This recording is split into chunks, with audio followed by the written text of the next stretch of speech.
네, 함께 은혜 받으실 하나님의 말씀은 신약성경 요한복음 제20장 19절로 31절의 말씀입니다. 신약성경 요한복음 제20장 19절로 31절의 말씀입니다. 제가 가지고 있는 성경으로는 신약성경 제184면이 되겠습니다. 제가 큰 소리로 받들어 읽도록 하겠습니다. 이날 곧 안식 후 첫날 저녁 때에 제자들이 유대인들을 두려워하여 모인 곳의 문들을 닫았더니 예수께서 오사 가운데 서서 이르시되 너희에게 평강이 있을지어다. 이 말씀을 하시고 손과 옆구리를 보이시니 제자들이 주를 보고 기뻐하더라. 예수께서 또 이르시되 너희에게 평강이 있을지어다. 아버지께서 나를 보내신 것 같이 나도 너희를 보내노라. 이 말씀을 하시고 그들을 향하사 숨을 내쉬며 이르시되 성령을 받으라. 너희가 누구의 죄든지 사하면 사하여질 것이요 누구의 죄든지 그대로 두면 그대로 있으리라 하시니라. 12 제자 중에 하나로서 디두모라 불리는 도마는 예수께서 오셨을 때에 함께 있지 아니한지라. 다른 제자들이 그에게 이르되 우리가 주를 보았노라 하니 도마가 이르되 내가 그의 손에 못자국을 보며 내 손가락을 그 못자국에 넣으며 내 손을 그 옆구리에 넣어보지 않고는 믿지 아니하겠노라 하니라. 여드레를 지나서 제자들이 다시 집 안에 있을 때에 도마도 함께 있고 문들이 닫혔는데 예수께서 오사 가운데 서서 이르시되 너희에게 평강이 있을지어다 하시고 도마에게 이르시되 네 손가락을 이리 내밀어 내 손을 보고 네 손을 내밀어 내 옆구리에 넣어보라. 그리하여 믿음 없는 자가 되지 말고 믿는 자가 되라. 도마가 대답하여 이르되 나의 주님이시요 나의 하나님이시니이다. 예수께서 이르시되 너는 나를 본고로 믿느냐? 보지 못하고 믿는 자들은 복되도다 하시니라. 예수께서 제자들 앞에서 이 책에 기록되지 아니한 다른 표적도 많이 행하셨으나 오직 이것을 기록함은 너희로 예수께서 하나님의 아들 그리스도이심을 믿게 하려 함이요 또 너희로 믿고 그 이름을 힘입어 생명을 얻게 하려 함이니라. 아멘. 할렐루야. 네, 오늘도 예배의 자리에 함께 하신 우리 지체님 한 분 한 분들을 주의 사랑으로 환영하며 사랑하고 축복합니다. 네, 박숙희 권사님 오늘도 방송 시작이 매끄럽지 못했는데 또 첫 바다로 잘 찾아오셨네요. 그리고 우리 또 칠순을 맞으신 우리 최순애 집사님, 네, 그리고 최만호가 우리의 아들 희망이가 만호가 될 뻔했는데 최만호가 누구신지 잘 모르겠어요. 어쨌든 환영하고 축복합니다.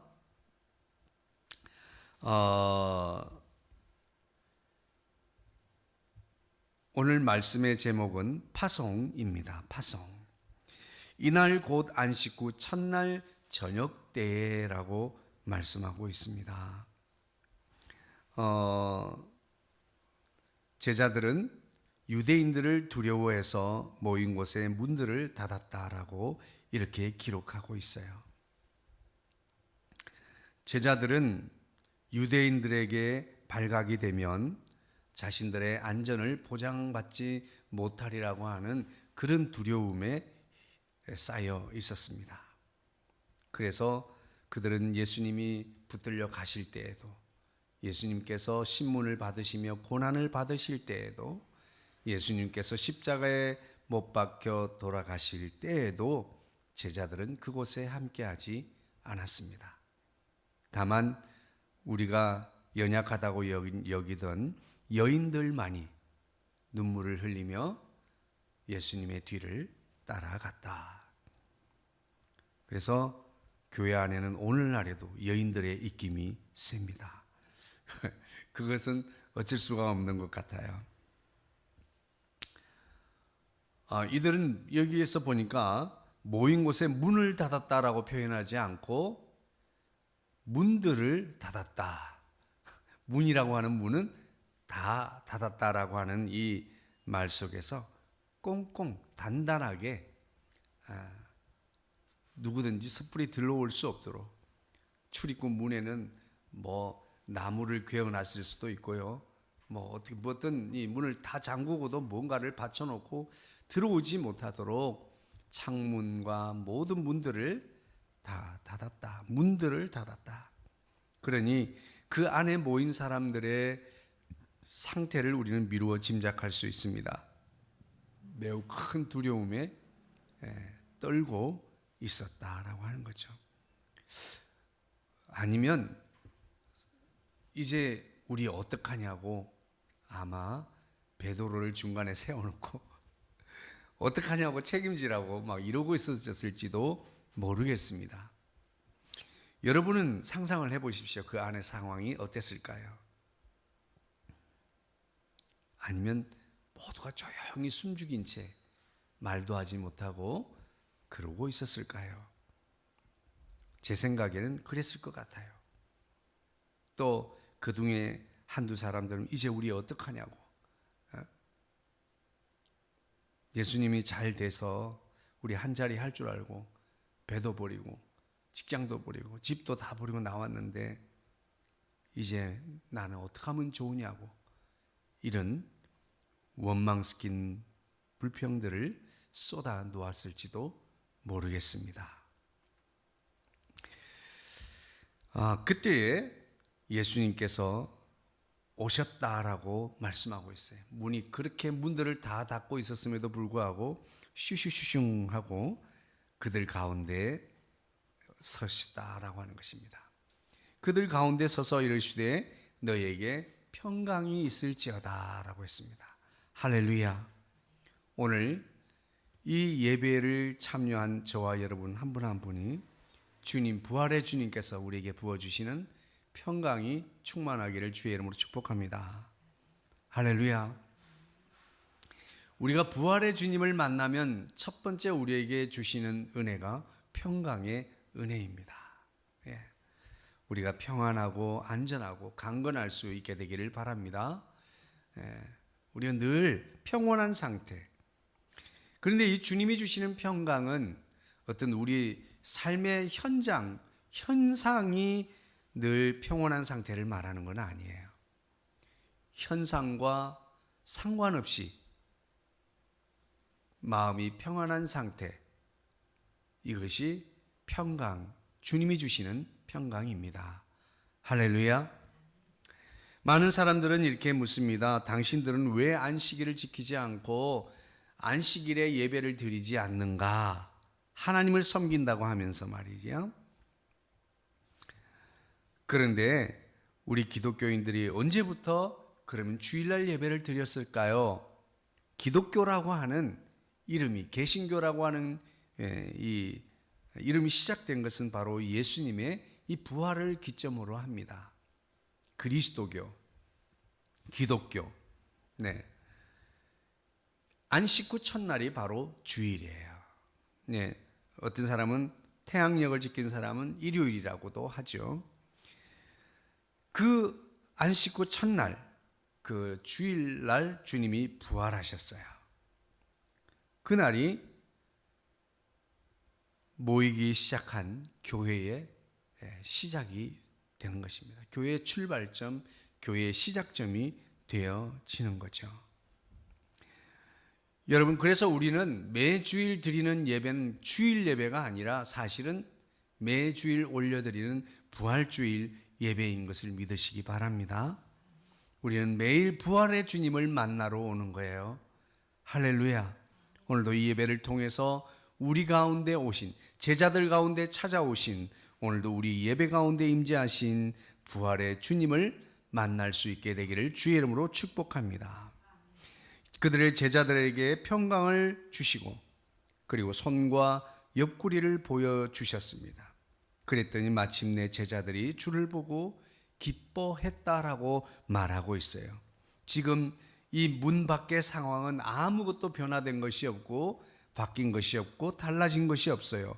그럼에도 불구하고 그들은 유대인을 두려워해서 어둠 속, 두려움 속에 그 제한된 공간 속에 갇혀 있던 그들이 두려움이 기쁨으로 변하는 것을 경험하게 된 것입니다.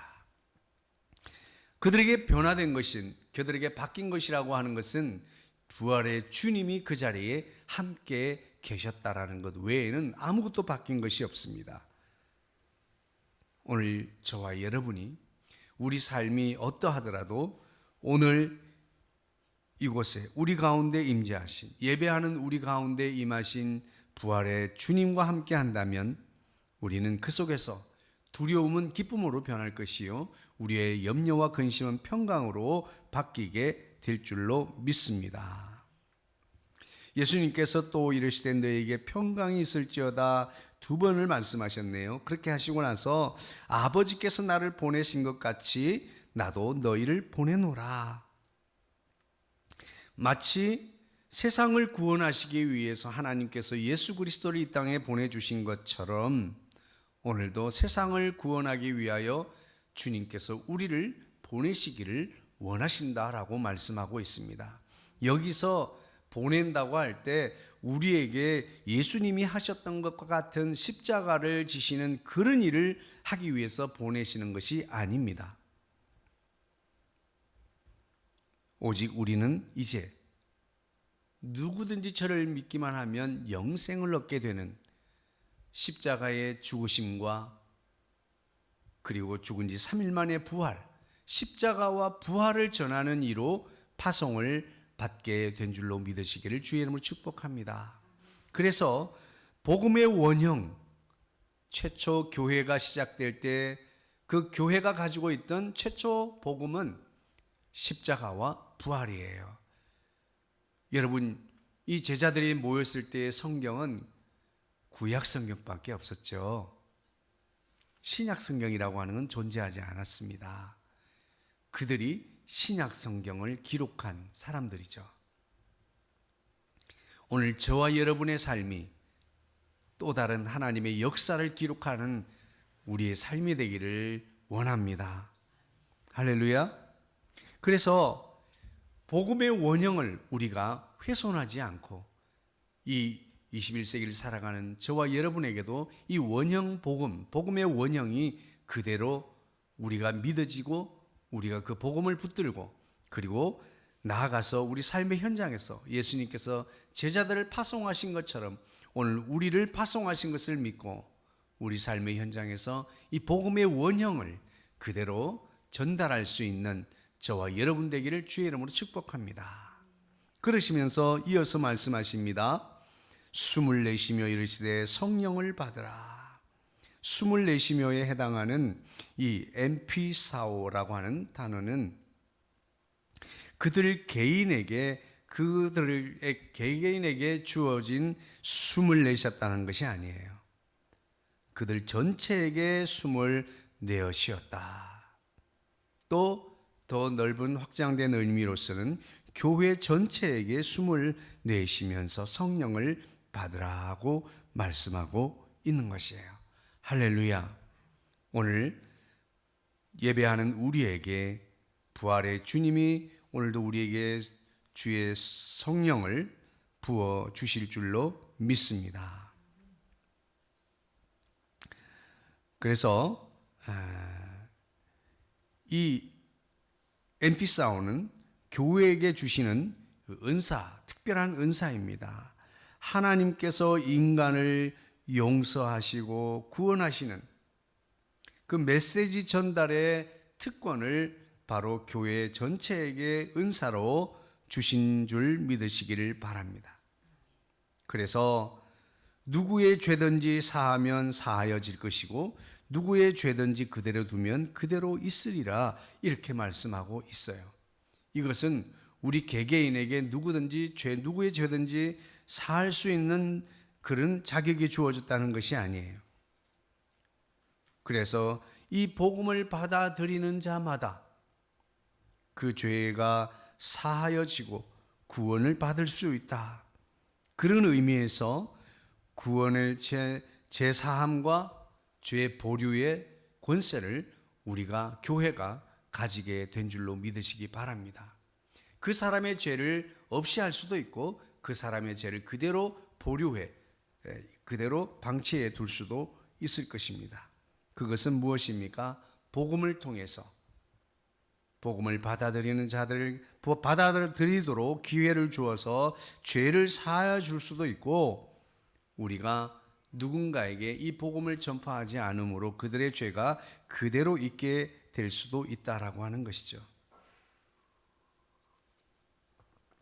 주님이 우리를 파송하시는 이유는 바로 그것입니다. 죄가 있는 채로 마지막에 심판의 대상이 된 그들이 죄가 있는지도 모른 채 살아가는 그들에게, 죄 가운데 살아가는 그들에게 죄 사함의 기회를 제공하는, 다른 말로 죄를 사하여 줄 수 있는 그 사면의 기회를 주는 그 일을 우리에게, 교회에게 맡기셨다라고 하는 것입니다. 그러나 우리가 모두가 예수 믿고 믿음 안에 있다고 해서 다 이 예수님의 십자가와 부활을 믿는 것은 아니에요. 12제자 중에 하나로서 디두모라 불리는 도마가 있었습니다. 이 사람은 제자들의 이야기, 여인들의 부활한 주님을 만났다는 이야기를 들었습니다. 그는 회의로운 자였습니다. 결코 그런 일이 있을 수가 없다. 현실 속에서 어떻게 그게 가능한가? 나는 내가 똑똑히 보지 않고는, 내가 그 못자국을 분명하게 보고 그 못자국에 내가 손가락을 넣어보고 그 옆구리에 내가 손을 넣어보지 않고는 결코 믿을 수 없다. 우리가 믿음 안에서 주님을 예배하는 공동체 속에서도 이런 마음을 가진 성도들이 간혹 있습니다. 다만 외적으로 표현하지 못하고 드러내지 못할 뿐이죠.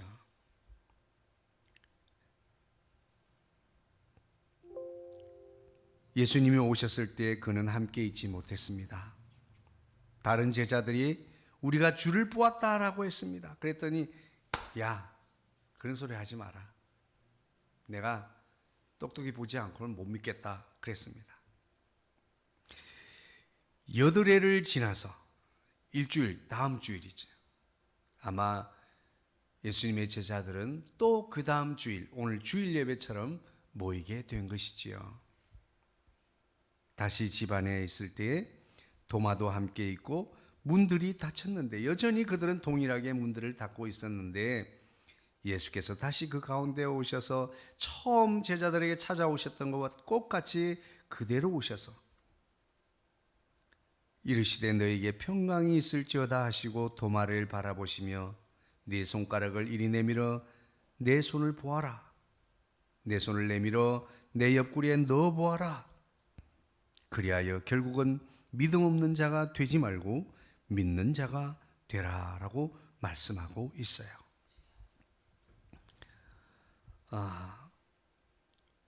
오늘 우리가 때로는 우린 현실 속에서 현실의 많은 영향을 받고 현실 속에서 너희로 그 믿어서 그 이름을 힘입어 그 이름 때문에, 그 믿음 때문에 생명을, 영생을 얻게 하려 함이다라고 말씀하고 있습니다. 네. 방송이 자꾸 신경이 쓰여가지고,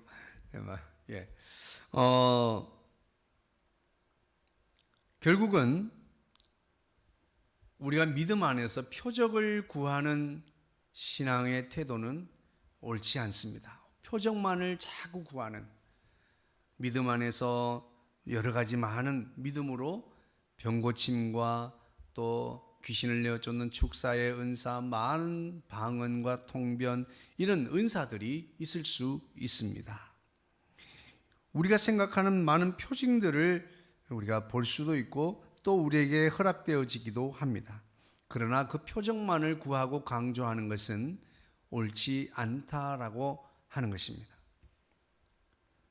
그 표적만을 구하고 표적만을 강조하면서 예수님을 믿음으로 구원을 받는 그 예수 십자가, 예수 부활의 구원을 등한시하게 되는 것은 잘못된 신앙이다. 우리가 중요하게 생각하고 우리가 강요해야 될 신앙은, 믿음은 무엇이에요?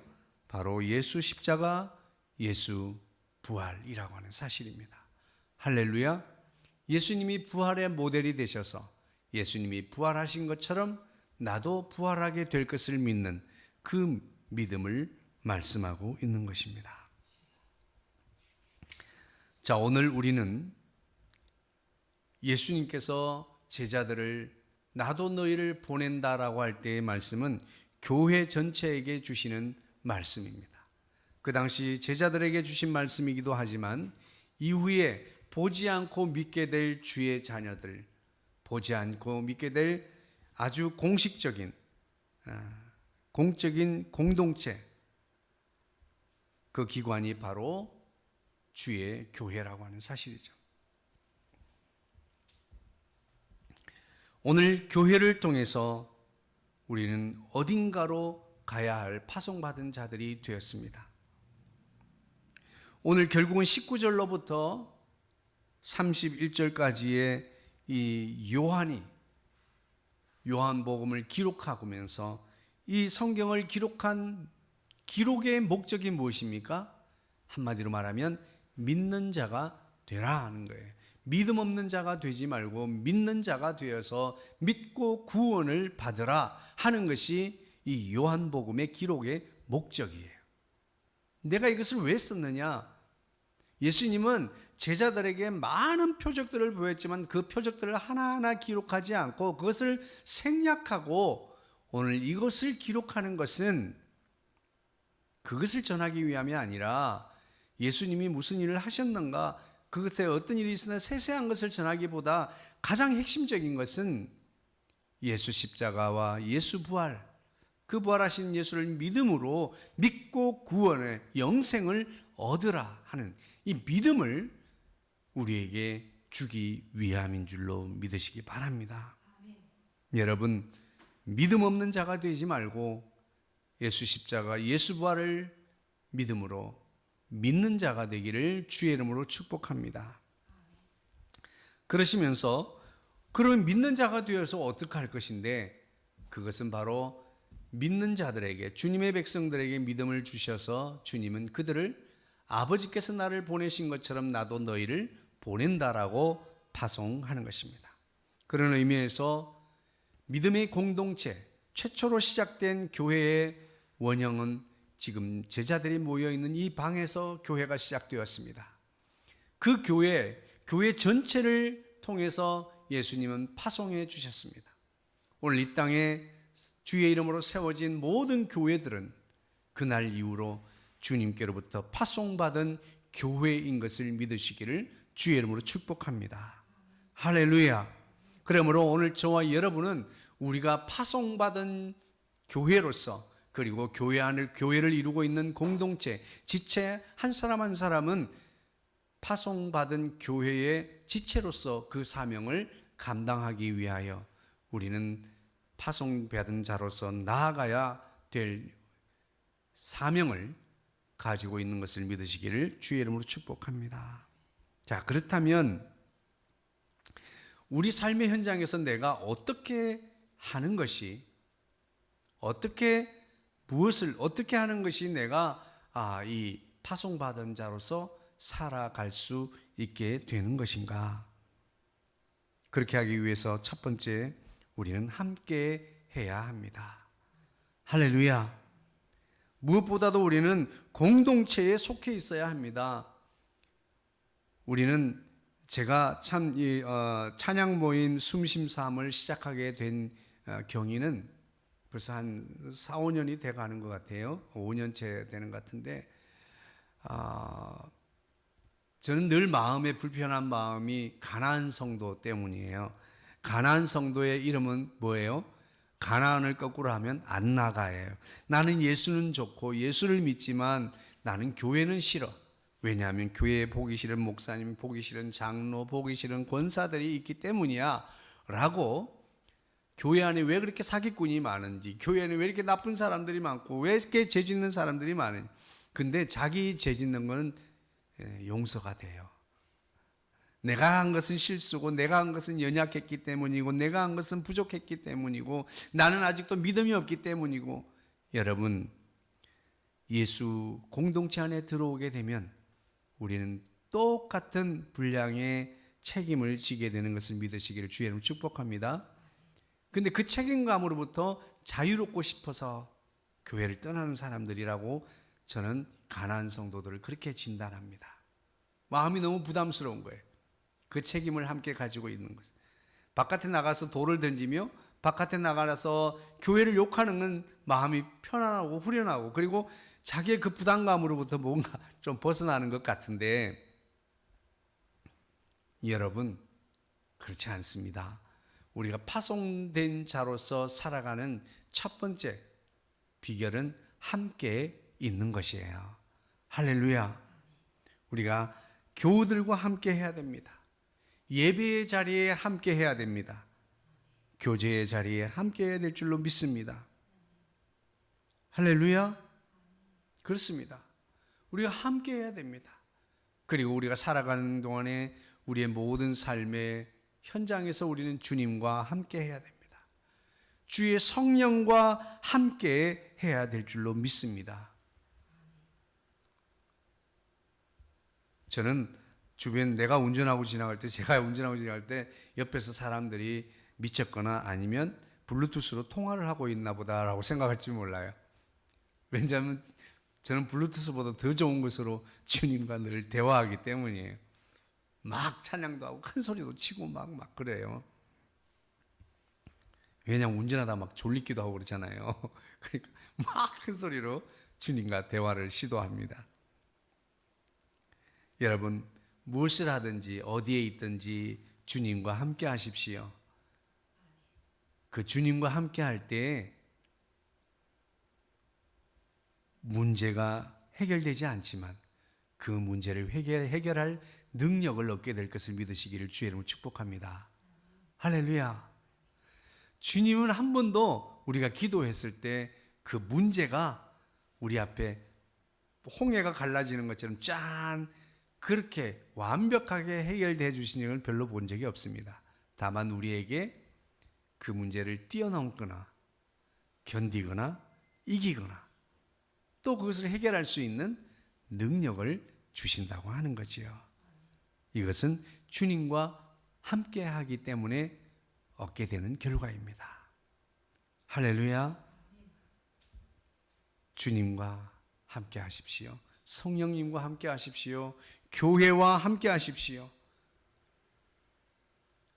어떤 사람들은 좋은 일이 있으면 교회에 알리고 기도해 주세요 그런데 조금 어려운 일이 있고 마음이 힘들고 어렵고 정말 좀 그러면 교회에 알리지를 않아요. 여러분, 교회와 함께 하십시오. 할렐루야. 우리는 서로를 격려하고 지지하고 응원하기 위해서 있는 기관이 교회입니다. 우리는 교회에서 함께하게 되기를 주의 이름으로 축복합니다. 그러므로 예배의 자리를 사모하시길 바랍니다. 지금은 우리가 여러 가지 형편상 이렇게 온라인 예배를 드리고 시간과 공간을 초월해서 예배할 수 있는 이런 과학의 이런 것들을 우리에게 제공해 주신 분도 하나님이십니다. 그래서 결국은 우리가 시간과 공간의 차이 없이 우리가 공동체로서 함께 예배할 수 있는 것이 은혜인 줄로 믿습니다. 그럼에도 불구하고 우리가 실제 이 예배의 현장에 나오기를 사모하는 것도 중요합니다. 할 수만 있다면 함께 예배의 현장에 참여할 수 있도록 힘쓰고 노력하는 저와 여러분이 되시기를 주의 이름으로 축복합니다. 주님은 제자들을 파송하셨습니다. 그 공동체를 파송하신 거예요. 최초의 교회라고 할 수 있는 그 공동체를 파송하신 것은 바로 오늘날 우리 교회 전체를 향하여 주님이 파송하신 말씀이에요. 그러므로 우리는 파송받은 자로서의 삶을 살아가야 할 텐데 그 파송받은 자로서의 삶을 살아가는 삶의 전제는 믿음입니다. 믿음 있는 자가 되어야 우리는 파송받은 자로서 두려움 없는 삶을 살아갈 수 있기 때문이죠. 그래서 그러면 우리가 어떻게 이 파송받은 자로서의 삶을 현실 속에서 살아낼 것인가, 구체적으로 어떻게 이 삶을 살아갈 것인가, 그 첫 번째 비결은 함께 하는 것이라고 했습니다. 나 홀로 돕고 다니는 없습니다. 함께 해야 됩니다. 나 혼자서는 연약합니다. 나 혼자서는 부족합니다. 옛날에 우리 청년부 수련회 가면 엉덩이에 이 나무젓가락 끼고 부시기를 했던 적이 있습니다. 막 차력한다고 해가지고 청년들이 나와가지고 나무를 넣고, 그런데 첫 번째 나무젓가락 하나는 잘 부러져요. 그런데 2개 이상이 되면 막 아무리 힘을 쓰고 용을 써도 잘 안 부러지는 거예요. 그 모습을 보고 모두가 즐거워하지만 그 얼마나 괴로운지 모르죠. 그런데 오늘 우리는 그 말씀을 드리려고 하는 게 아니라, 하나는 약합니다. 혼자서는 어려워요. 우리는 함께 해야 될 줄로 믿습니다. 왜냐하면 우리 스스로 너무 잘 알잖아요. 우리 너무나 쉽게 실망하고, 우리 너무나 쉽게 절망하고 낙심하잖아요. 그럴 때마다 우리는 격려자가 필요하고 응원해 줄 누군가가 필요해요. 그래도 괜찮다고 지지해 줄 누군가가 필요한 거예요. 할렐루야. 그것이 주님이시죠. 내 삶의 현장에서 주님이 지지해 주시면 최고입니다. 그럼에도 주님은 우리에게 공동체를 주셨어요. 공동체 안에서 함께 할 때 우리는 힘을 얻고 용기를 얻고 위로받고 다시 힘을 내서 파송받은 자로 살아갈 수 있게 될 줄로 믿습니다. 두 번째입니다. 우리는 파송받은 자로서 우리의 믿음의 전제가 있어야 하겠고, 우리는 파송받은 자로서 들고 나가야 할 것이 있는데, 그 들고 나갈 것은 복음의 원형, 예수님의 십자가와 부활을 가지고 나가야 될 줄로 믿습니다. 우리가 이 파송받은 자로서 예수님의 십자가와 부활을 전하기 위해서, 나아가기 위해서 실제 우리가 어떻게 해야 된다고 했습니까? 첫 번째 비결은 함께 해야 합니다. 두 번째는 만남을 가지셔야 합니다. 할렐루야. 만남을 통해서 가능하게 됩니다. 우리는 예배를 통해서 예수님을 만나야 합니다. 지금 유대인들을 두려워하여 문이라고 하는 문들을 다 꽁꽁 닫고 두려움 가득하게 공포에 사로잡힌 그들 가운데 주님이 오셨습니다. 마침내 그들은 부활하신 주님을 만나게 된 것입니다. 할렐루야. 오늘 저와 여러분 매주일 우리는 부활주일 예배를 통하여 부활의 주님을 만날 수 있게 되기를 주의 이름으로 축복합니다. 만남을 통해서 역사가 일어나게 되는 거예요. 어떤 분이 그런 이야기를 합니다. 우리가 사람을 만나면 역사가 일어난다고 그랬어요. 그러니까 만나지 않고는 아무 일도 안 일어난다는 거예요. 어떤 사람이 누군가 A라고 하는 사람이 누군가 B라고 하는 사람을 만날 때 그 만남 속에서 무엇인가 일이 일어나게 된다. 다툼이 일어나기도 하고 또 좋은 일이 일어나기도 하고 말이죠. 어쨌든 뭔가가 일이 일어나게 되는 것은 사람이 사람을 만날 때 그곳에서 역사가 일어난다고 하는 거예요. 지금 이 모든 세계사 속에서 기록된 역사들은 사람과 사람을 통해서 기록되어진 역사들입니다. 역사가 일어나는 거예요. 그런데 사람이 예수님을 만나면, 사람이 하나님을 만나면 역사가 일어나는데 그것을 우리는 역사라고 하지 않죠. 기적이 일어나는 거예요. 할렐루야. 오늘 우리는 예수님을 만나야 해요. 그 예수님도 부활하신 예수님 말이죠. 우린 매주일 예배는 부활주일 예배입니다. 부활하신 주님을 만나야 합니다. 예배하러 나올 때 오늘도 날 위하여 십자가 지신 그 주님을 생각하면서 나의 죄성을 고백하고 그 사랑을 다시 한번 회복하고 부활하신 주님을 만남으로 말미암아 우리가 교회 문을 났을 때는 아무것도 두려워하지 않는 믿음을 가지고 나갈 수 있게 되기를 주의 이름으로 축복합니다. 우리는 부활하신 예수님을 만나야 합니다. 예수님이 보내주신 성령님을 만나야 합니다. 그리고 믿음의 공동체인 교우들을 만나야 합니다. 이 코로나는 교우들 간의 만남을 끊어놓았습니다. 우리 만남은 우연이 아니야. 우연이 아니고 뭐예요? 하나님의 필연적인 섭리와 목적과 계획 속에서 이루어진 것입니다. 우린 서로 만나서 초대교회에서는 떡을 떼며 잔을 나누었습니다. 이것이 뭐예요? 함께 식사한 거예요. 애찬을 나눈 겁니다. 식사만 하면서 식사만 나눌까요? 아니죠. 사랑의 교제를 나누게 되는 거예요. 주의 사랑을 함께 나누는 거예요.